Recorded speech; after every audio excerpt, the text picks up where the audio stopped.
Imagine waking up to discover that someone in Bulgaria is receiving childcare benefits in your name, that your DigiD has been used to drain thousands of euros from the Dutch government, and no one noticed. Not for days, not for weeks, but for years. This isn't fiction. This is the true and terrifying story of how Bulgarian fraud networks infiltrated the Dutch welfare system, stole millions through DigiD abuse, and left hundreds of Dutch citizens falsely registered, investigated, or even punished. And here's the real question. Was this really a foreign scam? Or did someone inside the system help make it possible? This is Dutch Crime Files, and you're about to find out. It started small, a few strange names popping up in rental contracts. Bulgarian last names on lease agreements in Rotterdam, Den Haag, and Almere. But the addresses? Completely fake. Or worse, real homes with no idea who was listed at their address. Insiders say it began around 2021, but investigations reveal traces going as far back as 2018. The fraudsters used a chillingly simple method. 1. Obtain a fake rental agreement. 2. Register at a Dutch address using a stolen or forged Bulgarian ID. 3. Apply for DigiD using real addresses, real postcodes. 4. Gain access to toeslagen, claim childcare benefits, housing benefits, anything they could get. 5. Then vanish, all before the actual resident ever knew they were being used. At first, the Dutch authorities thought it was small scale, but in early 2025, a confidential audit revealed the true scale: over 9.4 million euros in fraudulent claims, more than 200 false identities, many of them registered to the same postcodes, entire streets in Rotterdam and Zoetermeer with multiple ghost tenants. Even more disturbing? According to leaked reports, some DigiD applications were approved without physical ID checks. Sources say internal staff at the municipal offices were overwhelmed and, in some cases, simply looked the other way. One former insider from a regional tax office told us off the record, "We knew it wasn't right, but every time we raised it, we were told not to cause waves. They were afraid of profiling accusations." Multiple internal emails, later leaked to the press, show that warnings about identity fraud had been raised as early as 2022. But according to those documents, department heads urged staff to avoid escalation. Why? One official wrote, "We cannot afford another discrimination scandal." The memory of the toeslagen affair was still fresh and politically explosive. So instead of launching a full investigation, authorities quietly moved suspected cases to a lower priority folder. Dozens of alerts were effectively buried. One anonymous source from within the Ministry of Social Affairs claims, "We were told to treat it as an anomaly, not a threat. Anything more would trigger media attention, and that was to be avoided at all costs." While the fraud seemed digital, investigators uncovered a surprising physical layer: a courier network operating between Dutch cities and Bulgaria. Packages with DigiD activation codes were reportedly intercepted, rerouted, or redirected. A former PostNL employee is under investigation for allegedly helping divert dozens of DigiD letters to drop addresses. According to police reports, these couriers worked in shifts, driving rental cars with fake IDs and switching license plates between cities. The coordination suggested something much bigger than a freelance scam ring. Interpol has since flagged similar operations in Germany, Romania, and Austria, all with connections to the same Bulgarian shell company based in Sofia.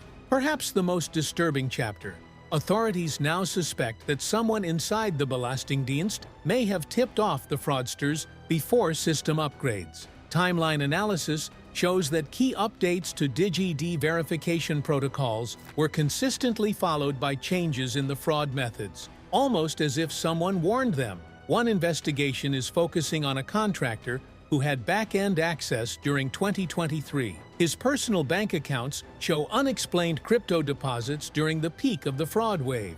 If confirmed, this wouldn't just be a case of missed oversight, it would mean active collusion from within.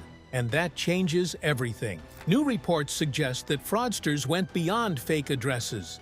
They also created fake employment records.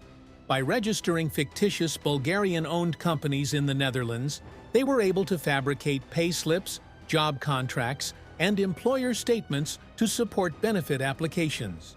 One source claims that dozens of these companies had no physical office, no active Chamber of Commerce filings, and zero actual business activity. They existed only to support benefit fraud.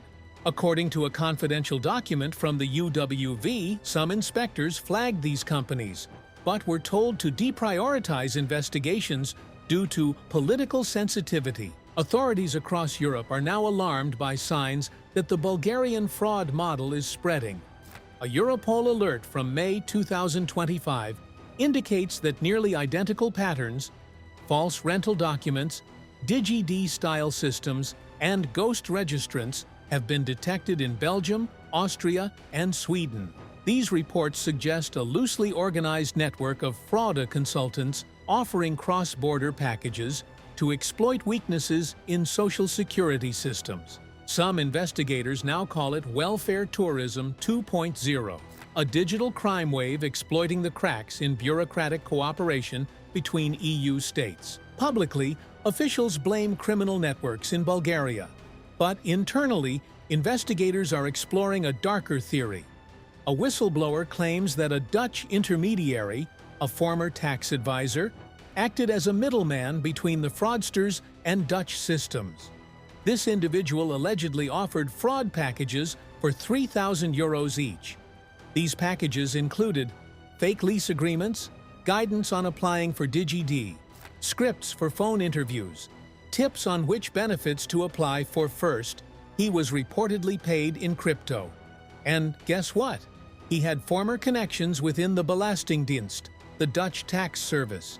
Authorities haven't officially confirmed this, but leaked court documents show a name flagged in 2 separate cities, one in Eindhoven, one in Den Haag.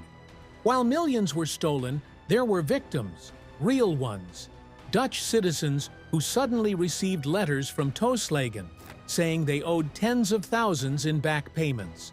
Why? Because fraud was done in their name. Some nearly lost their homes. Others faced years of legal battles. And then there were the property owners, real landlords, who found out that 6 or 7 ghost tenants were registered to their house, and the municipality did nothing. A landlord from Utrecht, speaking anonymously, said, "We tried for 2 years to get them unregistered. The system wouldn't let us." In April 2025, the Dutch government announced a new task force, but no public apology, no resignations, no major arrests. Even now, the majority of the €9.4 million is unrecovered, and the main Bulgarian suspects? Gone.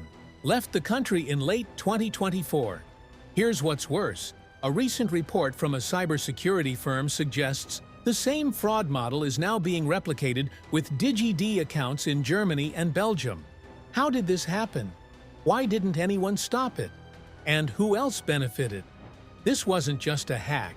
This was an infiltration, a system that was supposed to protect the vulnerable, used to fund criminals. So ask yourself, did they really get away with it? Or is the next wave already here? This was Dutch Crime Files. If you thought this was the last we'd hear of this kind of fraud, you might want to think again.